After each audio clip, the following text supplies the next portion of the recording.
ಇದು ಅಷ್ಟೊಂದು serious strain ಅಲ್ಲ, ಬಟ್ ಆದರೂ ಮುನ್ನೆಚ್ಚರಿಕೆ ಇಲ್ಲ.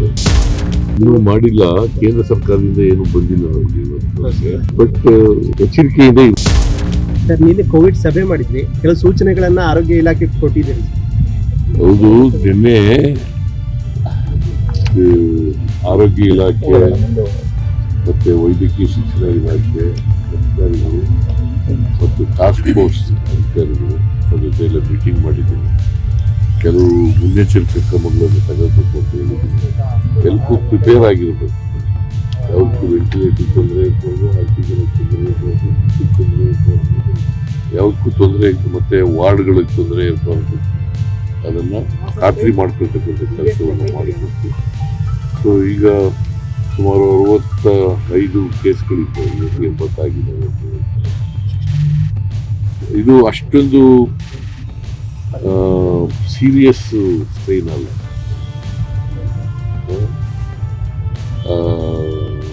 ಬಟ್ ಆದರೂ ಮುನ್ನೆಚ್ಚರಿಕೆ ಇರಬೇಕಾಗ್ತದೆ.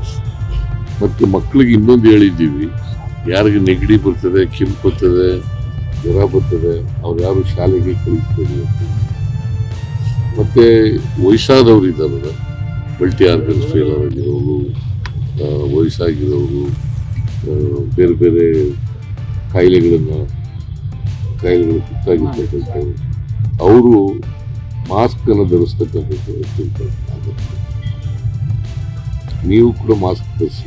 ಸರ್, ಮಾಸ್ಕ್ ಕಡ್ಡಾಯ ಮಾಡುವಂತದ್ದು ವ್ಯಾಕ್ಸಿನ್ ಹತ್ತಿರದಲ್ಲಿ ಚರ್ಚೆ ಆಗ್ಲಿಲ್ವಾ ಸರ್? ನಾನು ವ್ಯಾಕ್ಸಿನ್ ಎಲ್ಲ ರೆಡಿ ಮಾಡ್ತೀವಿ, ವ್ಯಾಕ್ಸಿನ್ ಸಿಕ್ಕಿದ್ರೆ ತೆಗೆದು ಇಟ್ಕೊಳ್ಳಿ ಅಂತ ಹೇಳಿದ್ದೀನಿ. ಮಾಸ್ಕು ಕಡ್ಡಾಯ ಮಾಡಿ ಅಂತ ಹೇಳಿಲ್ಲ.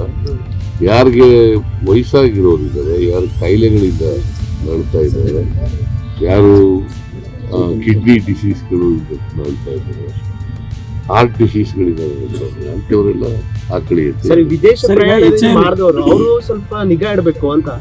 ವಿದೇಶ ಪ್ರಯಾಣ ಏರ್ಪೋರ್ಟ್ ನಲ್ಲಿ ಏನಾದರೂ ಟೆಸ್ಟಿಂಗ್ ಸ್ಟಾರ್ಟ್ ಮಾಡೋದು ಇನ್ನೂ ಮಾಡಿಲ್ಲ, ಕೇಂದ್ರ ಸರ್ಕಾರದಿಂದ ಏನು ಬಂದಿಲ್ಲ ನಮಗೆ, ಬಟ್ ಎಚ್ಚರಿಕೆಯಿಂದ. If you like this video, ಬೇಗ ಲೈಕ್ ಮಾಡಿ, ಕಾಮೆಂಟ್ ಮಾಡಿ, ಶೇರ್ ಮಾಡಿ ಹಾಗೂ ಯೋಯೋ ಟಿವಿ ಕನ್ನಡವನ್ನು ಸಬ್ಸ್ಕ್ರೈಬ್ ಮಾಡಿ.